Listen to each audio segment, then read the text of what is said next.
there's a deep failure of recognition of what it is in our societies that's worked. And I think we're at risk of killing the golden goose by saying the gold isn't golden enough.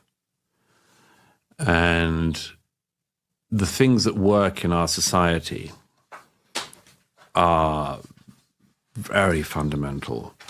What the framers, the founders, the framers of the Constitution realized. I mean, you know, maybe the only successful revolution in the world.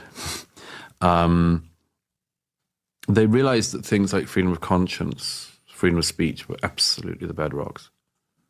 And that if you didn't get them, then the rest could not follow. If you don't believe in freedom of expression, freedom of belief, freedom of worship, a whole set of other problems come.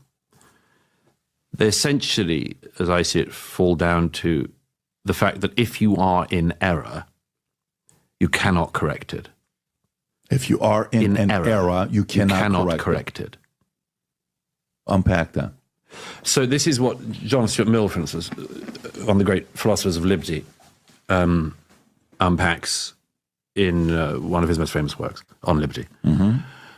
The free speech, the necessity of free speech in a society comes about in part because if you are wrong, you need to know you're wrong.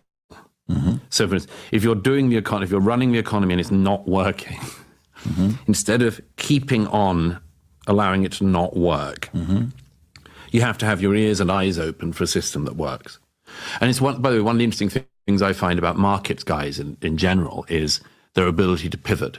In a way, by the way, it just goes back slightly to the politicians issue. One of the reasons I'm interested in the way in which market people think is that it's very, very different to the way that politicians think. Politicians can see a wall and they drive towards it at the same speed or faster, and you say wall, wall, wall, and then they hit. Yeah. A market guy, you say wall and they move. This is a very, very different instinct. Now, but to go back to this, the ability to correct yourself if you're in error is absolutely key. The lack of information that has been available in not all, but much of the Islamic world for many centuries has caused a deep stagnation in those societies. And as I see it, the oil-rich countries like Qatar and Saudi, although Saudi is interestingly pivoting at the moment, very successfully, really, they have been in the same situation that European monarchies were like in, let's say, the 14th, 15th, 16th centuries, which was they could not grow the economy. There was no such concept, really. You had resources, in those days, sheep and crops. As today, the Gulf countries have oil. But that money was held by a small number of people, and there was just no other way of squeezing money from them other than squeezing them further in some form of taxation or invading a neighbor and taking their stuff. Much of the Muslim world, I think, has failed to grow in the way that the West has succeeded in growing in the last few centuries.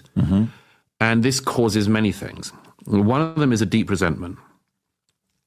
And one of the most important insights I've ever stumbled upon in my life in relation to that is there's a particular problem in the Islamic world which people don't really talk about very much, but it's this, that the Quran is meant to be the final revelation of God to man, the final revelation.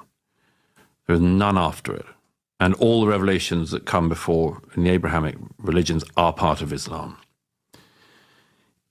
If you are the recipients of the final word, and you are the followers of that word, and the followers of that prophet and that God, why is your society not working? And why are other societies working? I think this is a deep psychological problem within much of the Muslim world, which is we thought we were the winners theologically. We're the ones who got the final revelation. And I think, by the way, that much of the anti-Americanism, the anti-Zionism, and anti-Westernism in much of the Muslim world falls down to this fact somewhere at its root, which is how come they're doing better than us when we were told that we were best? And I think it causes serious cognitive dissonance. It's one of the reasons why the Muslim world is so vulnerable to conspiracy theory.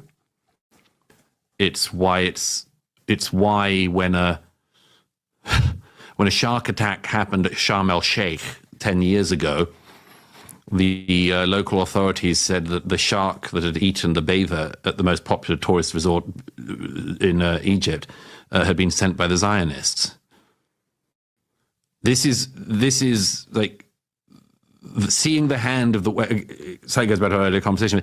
Seeing the hand of the West in other things is an explanation for why the things are not doing well there. And in country after country, whether it's Egypt, which is doing comparatively well compared to some of them, or Iran, as well, the immiseration of the people, the inability to unleash talent, and much more comes back to this small number of people benefiting and having no idea how to unleash talent underneath. That and political and personal and religious freedom, including freedom of speech and freedom of worship, are the absolute prerequisites. And that is why I cannot understand the suicidal anti-Westernism within our societies in our time. Because, say, the foot tell us everything. Nobody, as you say, is trying to go to Iran in order to have freedom of religion. Nobody is going into communist China for a better life. Certainly not from the West. They have a negative net migration, right? Right. Yeah. And this is why when I think of the sort of college students who believe that no one's had it so bad as you do in 2024 at Berkeley, one of the things I'm sort of amazed at is do you not notice that the world wants to come here? And do you not think there might be a reason for that? And do you not think that it might be because there are some things that we've done well here, and that if we've done well with them in the past, we should hold on to those things? Yeah.